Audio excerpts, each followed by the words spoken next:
एक लड़का और जब बाजार से गुजर रहा था, बाजार में बहुत भीड़ थी।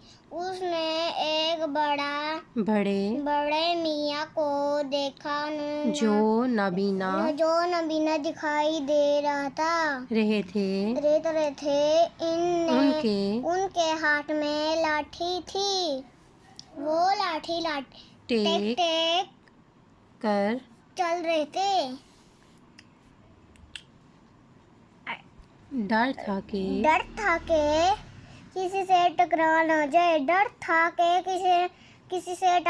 जाए। खालिद ने बड़े अदब से पूछा, बाबा जी आप कहाँ जा रहे हैं?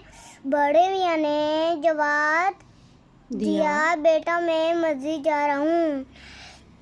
खालिद बोला, आइए मैं आपको मस्जिद ले चलूं।